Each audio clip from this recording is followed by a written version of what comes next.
decifrando então as novas medidas do governo para tentar conter a alta dos alimentos. Se você quer saber mais sobre esse assunto, fica comigo aqui até o final desse vídeo. Olá, tudo bem? Muito boa tarde, bom dia, boa noite a todos, dependendo do horário que você está vendo esse vídeo. Sim, aqui no canal Max Braga falamos de economia, mercados e educação financeira. Estou gravando esse vídeo aqui para vocês, pessoal, para falar um pouquinho sobre essa questão das medidas anunciadas nas últimas semanas, na última semana, né, do governo, um pacote do governo, um pacote de medidas visando a redução da inflação dos alimentos, né, incluindo ali redução a zero do imposto de importação sobre diversos produtos como proteínas, café, açúcar, azeite, óleo de girassol, milho, massas e biscoitos, tá? Então, além disso, também houve um aumento significativo, mais do que dobrou a cota de importação isenta de óleo de palma, tá? Que algumas empresas acabam utilizando aqui também para manufatura, né? De alimentos, evidentemente. Então, essa iniciativa do governo, né, pretende estimular a produção de itens da cesta básica para o próximo plano safra, né? Mas vamos entender aqui, de um modo geral, o que isso é de fato, essas medidas, né? Como que isso pode impactar a nossa vida nos supermercados. Evidentemente, cada um tem um padrão de consumo diferente, e isso muda muito, né, a percepção da inflação dos alimentos, mas enfim, deve ser consenso para todos que está muito difícil ir no supermercado e sair com uma boa compra ali sem gastar altos volumes de unidades monetárias, assim por se dizendo, né, reais, tá? Então vamos lá. Bom, na primeira análise, esse pacote de medidas do governo deve ter um baixo impacto sobre os preços dos alimentos no Brasil, tá? Isso ocorre porque muitos produtos que estarão dentro dessas questões aí de isenção de importações são produtos que já são beneficiados é, amplamente, né, beneficiados e produzidos por empresas brasileiras aqui, empresas do país, tais como carne, açúcar, milho. Então, não faz muito sentido. E a importação desses itens, na verdade, representa também uma pequena parcela do consumo interno, tá? Então, não é a maioria desses produtos que o brasileiro consome, dos importados, são produtos mais premium, né? Então, é uma parcela muito pequena e dificilmente isso fará com que o preço desses alimentos caiam significativamente, né, para o consumidor final, a gente, né? Isso no exemplo da carne, do açúcar e do milho, tá? No caso dos biscoitos e massas, né, que é uma grande parte aí da população faz alimentação no setor, com massas, né?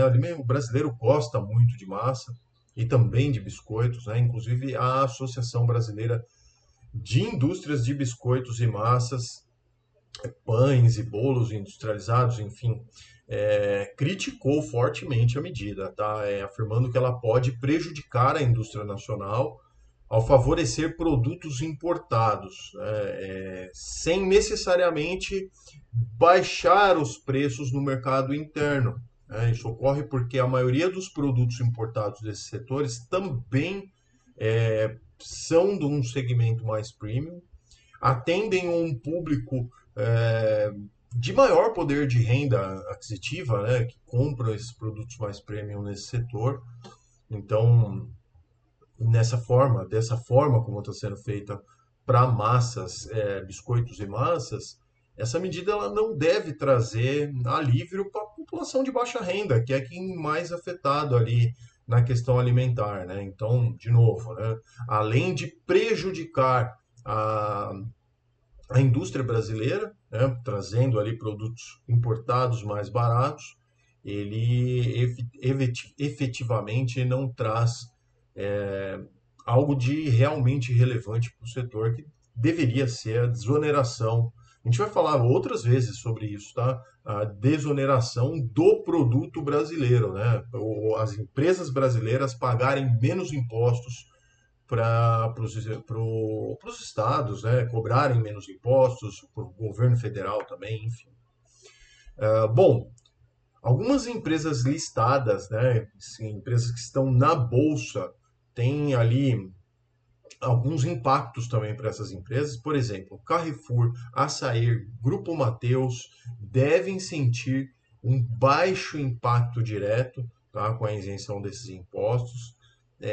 Historicamente, né, há uma relação inversa com as vendas, né, nas lojas. Então, assim, os preços mais baixos podem pressionar, inclusive, os indicadores e podem estimular ali até as quedas dos valores das empresas mesmo, né? Então, a redução desses preços não deve ser expressivo o suficiente para alterar realmente o comportamento do consumidor, tá? Por outro lado, também, essa questão da ampliação da cota isenta, né? Isenção da cota de óleo de palma pode representar, sim, essa sim, um alívio de custo para indústrias que utilizam essa matéria-prima em larga escala, tá? No caso, empresas como M. Dias Branco, né, e Camil pode se beneficiar dessa medida, uma vez que esse é um insumo ali essencial para a produção de alimentos industrializados, tá? Então, e a importação a quebra dessa cota, né, ela foi mais do que dobrada, tá? Então, isso é sim uma boa medida.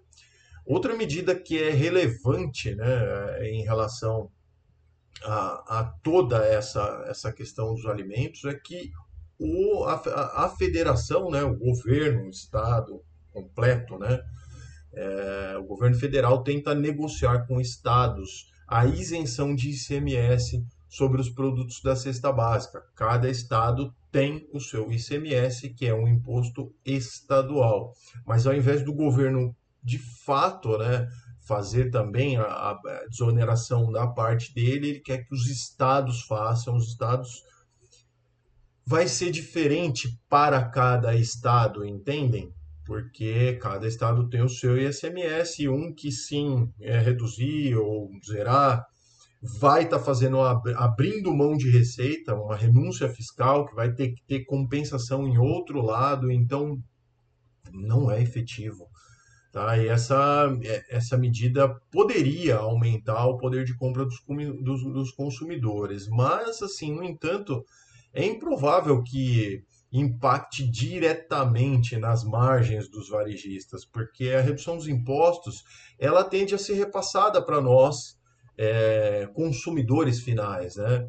E isso neutralizaria, então, essa isenção. Tá? Então, outra medida que é meio que inócua, assim, é meio que uma medida que não tem um impacto real, né? Por outro lado, as indústrias nacionais podem enfrentar também um cenário mais desafiador com a entrada de mais produtos importados com preços reduzidos, o que isso leva ali a perda de competitividade das empresas nacionais, enfraquecendo ainda mais a nossa economia, gerando ainda mais ciclo negativo, tá? Então, principalmente, né, deve ser sentido com mais força no setor de biscoitos e massas, tá?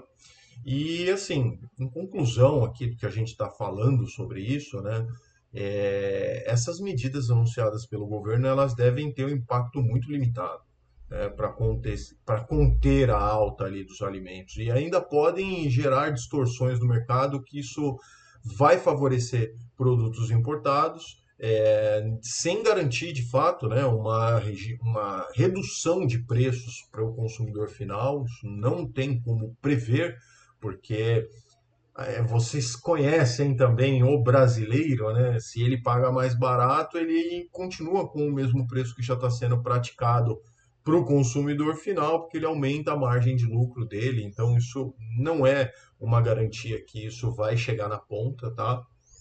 E então, isso tudo aí que a gente está observando nessas medidas tende a ser neutro ou parcialmente negativo, tá? Então, ou talvez ali marginalmente positivo, né? Enfim, é complicado, né? Continuam então as pressões sobre os alimentos, tá? No longo prazo, o que seria realmente efetivo para que nós pudéssemos sentir isso de maneira com mais longo prazo, mas não é o que eles estão adotando seria uma política voltada para a desoneração da produção nacional, ou seja, o governo tirar a carga tributária sobre as empresas brasileiras, né, arrecadar menos, se a nossa máquina governamental não fosse tão grande, precisasse de tanto dinheiro para ser gerida, ou seja, o Estado menor, etc., etc., teria mais espaço para que não houvesse tanta tributação em cima das empresas e aí as produções seriam menos custosas e isso aí sim chegaria para nós na ponta, né? Essas medidas de isenção pontuais, de renúncia fiscal, elas não fazem, elas são, como está sendo dito, né, aqui, pontuais. Elas não resolvem o problema e essas, no caso, têm o potencial de, inclusive, nem fazer um efeito significativo, tá? Programas estruturados de redução de custos logísticos, incentivos à produção agrícola, melhora na infraestrutura. Isso sim seriam medidas mais eficazes que o governo poderia utilizar, né, para manter ali o controle sem prejudicar a indústria nacional, certo? Como sempre, né, eu sigo observando todos os indicadores de mercado, afinal de contas, aqui a gente fala de educação financeira, de mercado, de cenário macro, enfim, e essa é uma visão aqui em relação a esses índices, né, que são tão importantes na nossa vida, tá? Vou tentar colocar aqui na tela aqui para a gente dar uma olhadinha como que está, né, hoje o índice, né, ali dos alimentos. A gente pode verificar aqui que o IPCA, isso na leitura anterior, tá? Eu estou gravando esse vídeo com dados de antes de aqui dessa leitura de fevereiro, que disparou o IPCA mais 1,31, a gente já vai para o acumulado de 12 meses de 5,06, mas por enquanto aqui a gente vê ali que o IPCA ainda em 4,96, já acima da meta, e a gente consegue ver que o setor de alimentação e bebidas mais do que quase que dobrou, né, em relação à inflação dos outros segmentos. A gente vê outras coisas aqui também bem à frente, como educação, a gente vê também saúde e cuidados pessoais acima, transportes. Então a gente vê que o cenário da economia como um todo, né, não só a questão dos alimentos, está bastante difícil e a gente vem com um ciclo de aperto monetário ainda de taxa Selic, etc. Então, enquanto essa inflação não conseguir ser arrefecida, o Banco Central tende a continuar a escalada ou manter os juros em patamares altos, e isso tudo acaba continuando um ciclo negativo de menos tomada de crédito, de menos investimentos e de empresas tendo dificuldade para manter e pagar as suas dívidas, enfim, o governo vai na contramão do que seria realmente factível, que sim é a redução do Estado. A gente tem hoje 30 e poucos ministérios, se contar as pastas que têm é, status de ministérios, a gente tem beira ali os 40 e poucos ministérios, assim, por se dizer, é muita coisa, muitos gastos desnecessários, e isso que faz com que eles não consigam baixar os impostos, né, porque eles precisam manter toda essa máquina funcionando, e aí, evidentemente, a gente entra em tudo isso que eu estou falando aqui, que é justamente pressão de inflação. Banco Central precisa manter a taxa de juros mais alta para tentar conter a inflação, ou seja, fazer com que a economia se deteriore para que as pessoas não comprem mais e que não seja mais impresso mais dinheiro e assim puxar a economia para baixo como um todo. Então, enfim, esse é o resumo, então, dessas medidas aqui adotadas pelo governo agora em relação ao controle de gastos, né, de preços dos alimentos, que a gente vê aqui que deve ter pouco impacto.